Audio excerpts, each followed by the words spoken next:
오늘 우리 성도님들과 함께 읽은 누가복음 24장 34절에 예수님께서 십자가에 못 박히시고 죽은 지 3일이 지난 뒤에 제자들이 영어로 고백한 말이 다음과 같이 기록이 되어 있습니다. The Lord has risen. The Lord has risen. 주님께서 살아나셨습니다.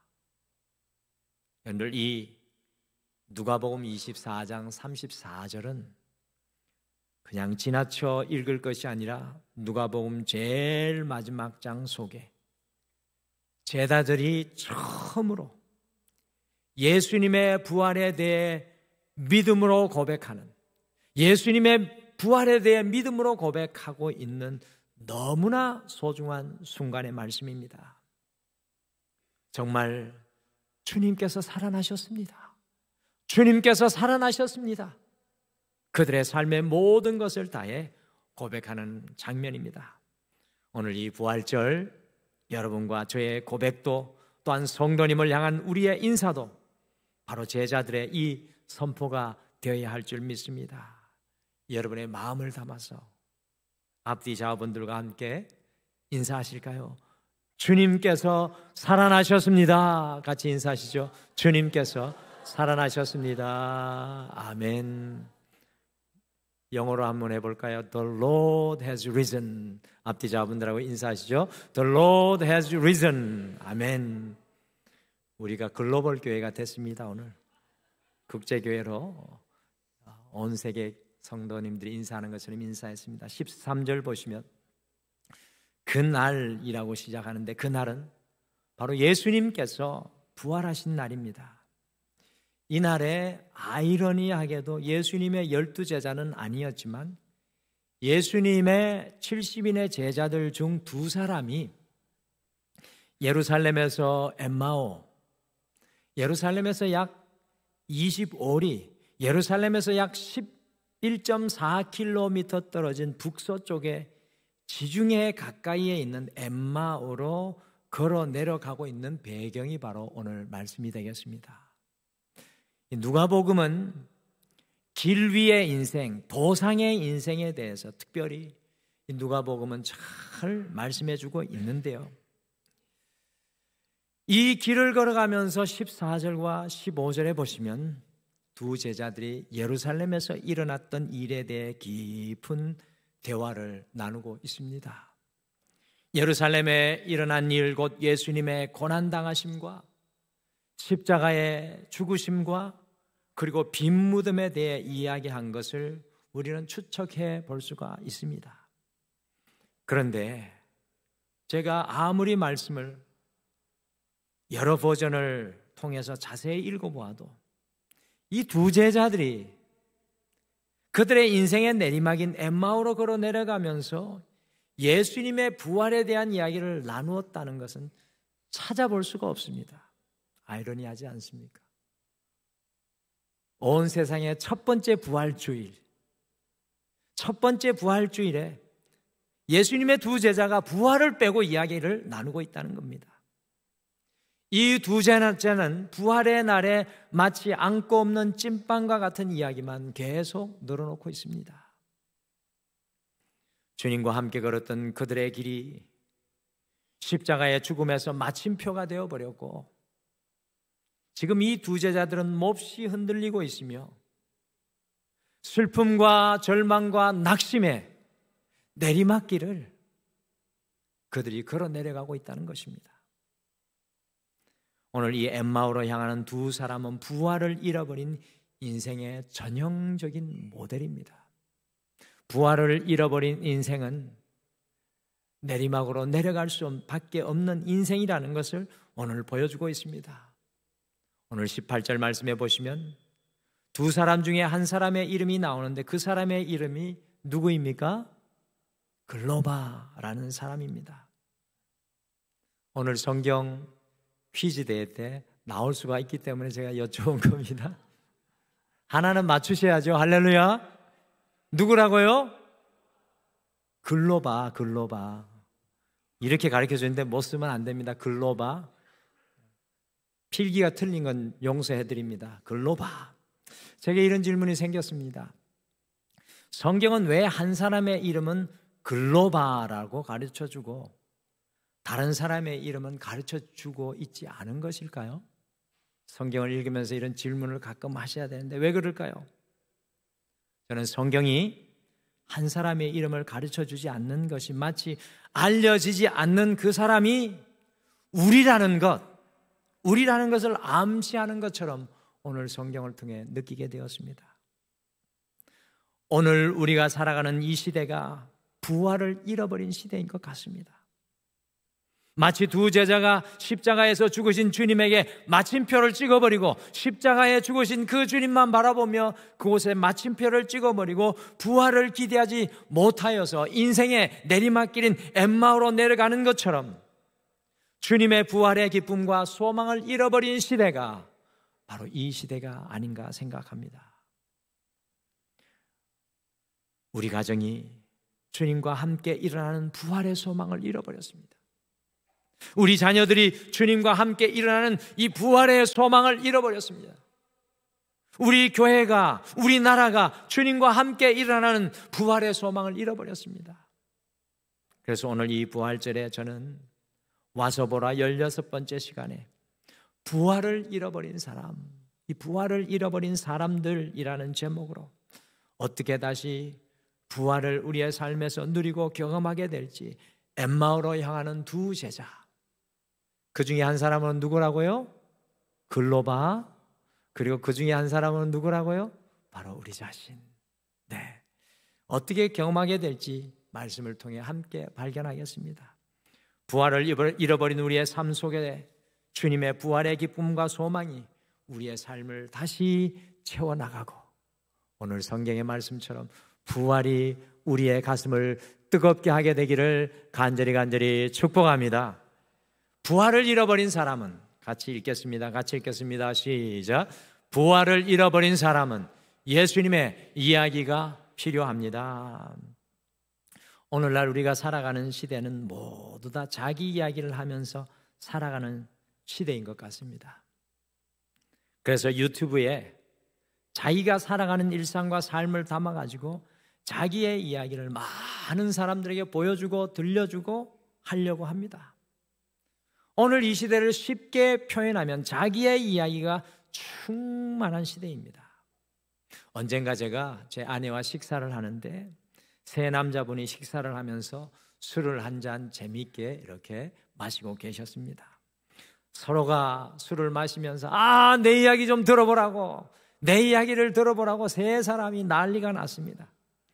급기야 자기가 이야기를 할 차례인데 형님이 가로챘다고 막내 동생이 격분을 해가지고 형님 그럴 수가 있습니까? 저도 좀 이야기합시다. 결국 동생에게 이야기할 기회를 주었는데도 끝까지 옆에서 그 형님이 자기 이야기를 하려고 끼어드니까 티격태격. 제가 옆에서 보는데 얼마나 이렇게 재미있는지 알 수 없습니다. 부활을 잃어버린 시대의 특징이 자기 이야기만 충만한 것입니다.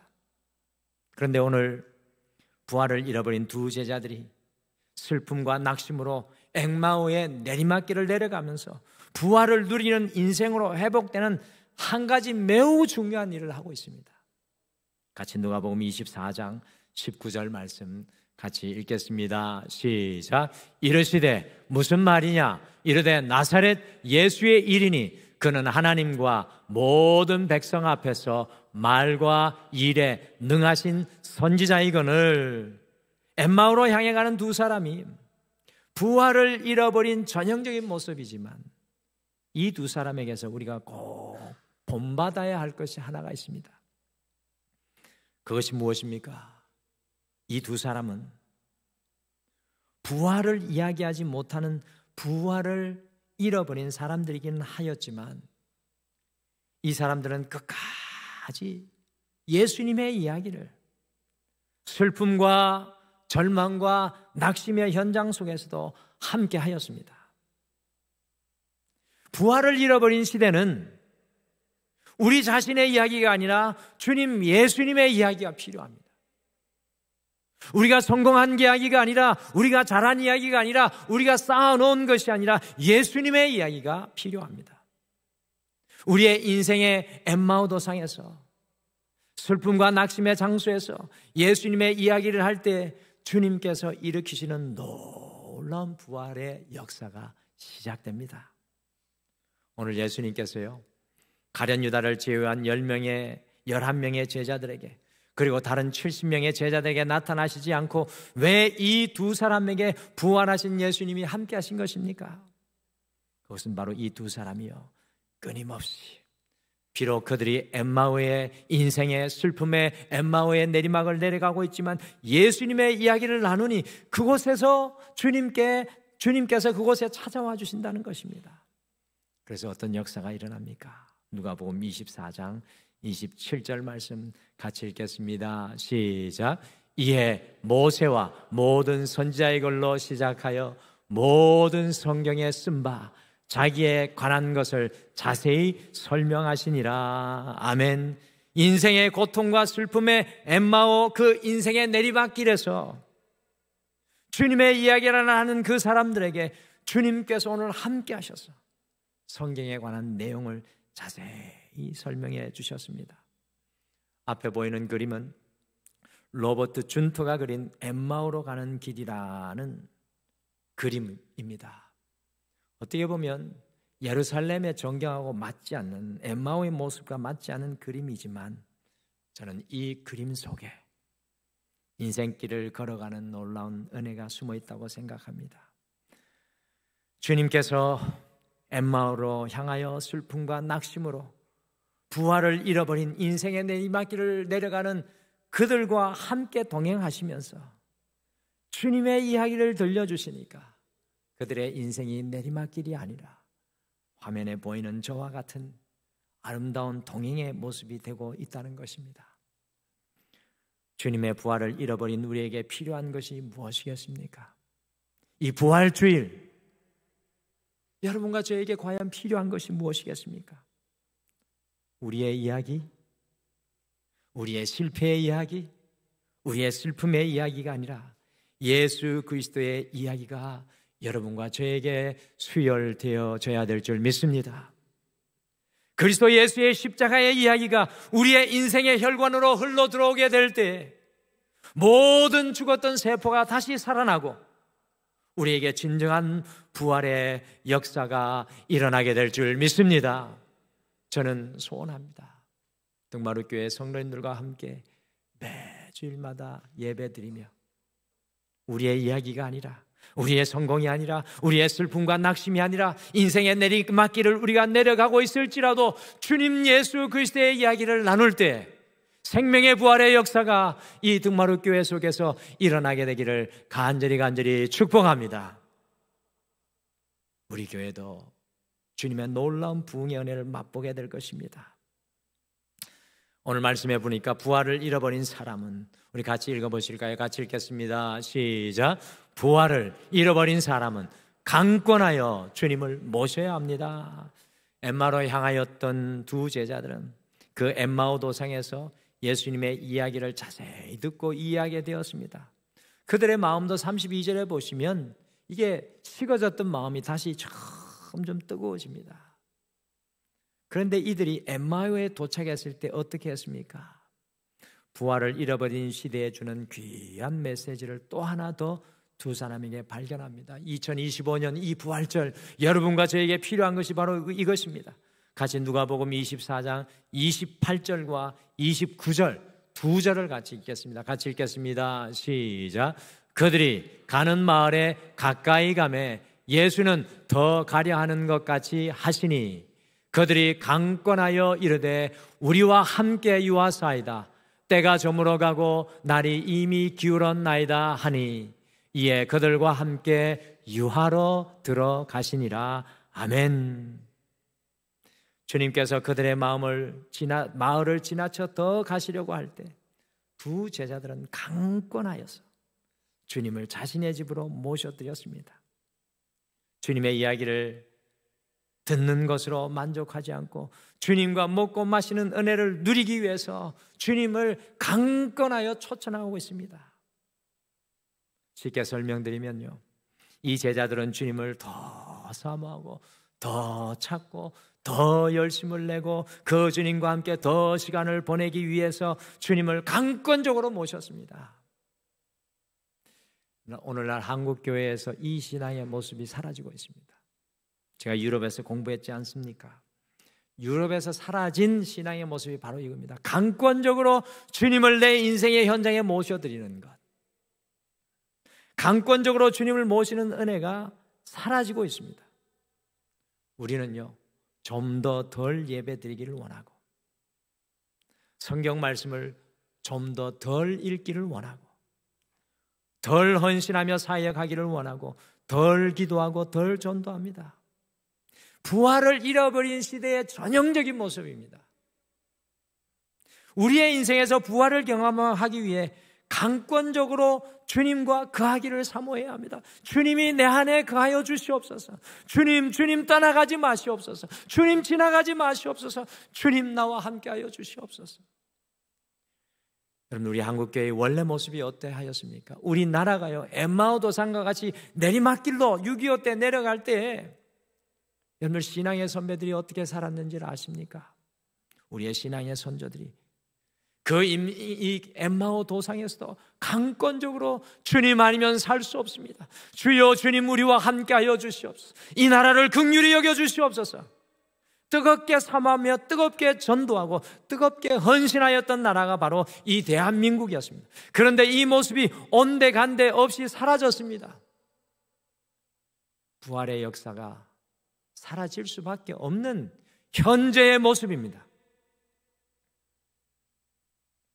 오늘 두 제자들이 예수님을 집으로 모셔드렸을 때 어떤 역사가 일어났습니까? 같이 누가복음 24장 30절을 함께 읽으시겠습니다. 30절 같이 읽겠습니다. 시작. 그들과 함께 음식 잡수실 때 떡을 가지사 축사하시고 떼어 그들에게 주시니, 주님과 함께 먹고 있습니다. 주님을 강권적으로 내 인생에 모셔드리면 주님과 함께 먹는 역사가 일어나야 합니다. 그냥 먹었습니까? 오늘 이 모습은 바로 성찬식의 모습입니다. 주님께서 당신의 몸과 피를 우리에게 떼어주셨습니다. 그때 놀라운 일이 일어나게 되는 것입니다. 여러분들, 영적인 성찬식이 우리 안에 일어나야 합니다. 강권적으로 주님이 내 안에 들어오시면 주님의 몸을 먹고 주님의 피를 마시는 은혜의 역사가 일어난다는 것입니다. 그러니 어떤 놀라운 일이 일어납니까? 31절에 말씀을 같이 읽겠습니다. 31절 읽겠습니다. 시작. 그들이 눈이 밝아져 그인 줄 알아보더니 예수는 그들에게 보이지 아니하시는지라. 아멘. 그들의 눈이 슬픔에 가리워지고 그들의 눈이 고통과 아픔에 가리워져 주님을 볼 수 없었지만 강권적으로 주님을 모셔드려 주님의 몸과 피를 마시니 주님이 보여지는 놀라운 역사가 일어나게 되었습니다. 사랑하는 성도 여러분, 오늘 말씀 이후에 강권하여 주님을 모시는 성찬식에 우리가 오늘 이 예배 때 함께 나아갈 것입니다. 여러분은 오늘 이 성찬식을 통해 주님의 몸과 주님의 피를 받아 마실 때 여러분과 저의 마음도 뜨거워지기를 간절히 축복합니다. 여러분과 저의 눈이 다시금 예수 그리스도를 보게 되는 부활의 역사를 경험하게 되기를 간절히 소망합니다. 오늘 이 성찬식에 강권적으로 여러분의 인생 가운데 주님 나와 함께하여 주시옵소서, 그 결단의 고백이 있으시기를 바랍니다. 마지막으로 부활을 잃어버린 사람은 같이 읽겠습니다. 시작. 부활을 잃어버린 사람은 다시 예루살렘으로 돌아가야 합니다. 오늘 이들이 예수님을 만나고 나서 어떤 일이 일어났습니까? 같이 누가복음 24장 33절 말씀을 함께 읽겠습니다. 같이 읽겠습니다. 시작. 곧 그때로 일어나 예루살렘에 돌아가 보니 11 제자 및 그들과 함께한 자들이 모여 있어 이미 밤이 깊은 금함에 이들이 예수님을 만난 이후에 곧바로 일어나서 11.4km의 산길을, 그 밤길을 올라 예루살렘으로 다시 돌아가고 있습니다. 엠마오라는 이 지명의 이름은 뜨거운 온천이라는 뜻입니다. 엠마오는 뜨거운 온천이라는 뜻입니다. 그래서 기록에 보면 랍비들이 이 온천으로 휴양하기 위해 내려왔던 곳이 엠마오였습니다. 어떻게 보면 이 두 제자들이 예수님과 함께하였던 사역이 너무나 고통스럽고 실망스럽고 좌절스러워 아마도 이 엠마오로 향하였는지 모르겠습니다. 세상 사람들 눈에는 쉼이 있는 곳이었습니다. 그러나 두 제자들에게 엠마오는 진정한 쉼을 줄 수 있는 곳이 사실은 아니었습니다. 그들은 그 밤에 그렇게 피곤함에도 불구하고 밤에 산길을 뚫고 예루살렘으로 다시 돌아갔습니다.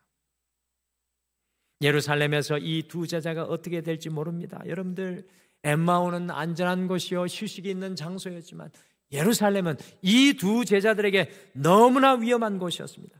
핍박이 있는 곳이며 고난이 있는 곳이었습니다. 그러나 이들이 예루살렘으로 다시 돌아갔습니다. 그 이유는 예루살렘이 그들의 사명이 있는 곳이고 부르심이 있기 때문에 그렇습니다. 우리가 부활을 잃어버린 이유는 다시 예루살렘으로 돌아가지 못하기 때문입니다. 주님께서 나를 위해 세워주신 그 사역의 장소로 돌아가지 못하기 때문입니다. 우리의 사명으로의 자리로 다시 돌아갈 때 주님께서는 우리와 함께, 우리를 통해 우리 주변의 사람들과 함께 동역하여 주님의 부활의 역사를 이루게 하실 줄 믿습니다. 1885년 오늘 이 부활절에 우리나라의 최초의 개신교 선교사로 25세 꽃다운 나이로 들어온 분이 바로 화면에 보이는 아펜젤러 선교사님입니다. 1885년 우리나라 조선시대의 말기에 그 혼란스러울 때 이분이 11년을 그 낙후된 조선시대에서 살다가 11년 만에 미국의 안식년을 맞아 돌아갔습니다. 그때 아펜젤러 선교사님이 아들의 얼굴을 보며 한 말이 이렇게 기록되어 있습니다. 아들아, 네가 나보다 더 늙었구나. 이제 되었다. 나와 함께 여기서 살자꾸나. 그때 아펜젤러 선교사님이 말했습니다. 하늘나라는 미국이라고 가까운 것도 조선이라고 먼 것도 아닙니다. 나는 조선에서 살다가 조선에서 죽어 하늘나라에 가겠습니다. 이분이 그리고 돌아와서 조선에서 사역한 지 17년째 되던 해에 목포로 향해 가는 배를 타고 가다가 그 배가 침몰하면서 한국 학생들이 그 물속에 죽음의 위험에 다다르자 그 두 학생을 건지고 그만 한참 일할 나이에 1912년에 목포 앞바다에서 순교하고 말았습니다. 안타깝지만 그분의 순교 위에 한국교회가 세워지게 되었고요. 이 나라가 지금처럼 부활의 은혜를 누리며 새롭게 세워지게 된 것입니다. 사랑하는 성도 여러분, 진정한 부활은 우리가 돌아가야 할 예루살렘으로 돌아가야 할 때 일어납니다. 오늘 이 예배를 드리며 여러분과 저를 돌아보며 우리의 삶의 자리를 돌아봐야 합니다.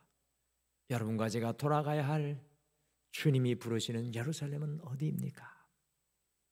그 사명의 땅이 부활의 땅이요, 생명의 땅이요, 다시 시작함의 땅이 될 것입니다. 주님의 부활을 잃어버린 우리에게는 기억하십시오. 예수님의 이야기가 필요합니다. 2025년 이 부활절, 예수님의 이야기가 내 인생으로 흘러들어와야 합니다. 주님의 부활을 잃어버린 우리는 강권하여 주님을 우리의 삶의 현장으로 모셔드려야 합니다. 그 주님이 내 인생의 안에 들어와 그 주님과 거하고 먹고 마셔야 합니다. 부활을 잃어버린 우리는 다시 주님 우리를 보내시는 예루살렘으로 돌아가야 합니다. 그곳이 우리에게 일어날 부활의 놀라운 역사가 진행되는 현장이 될 것입니다.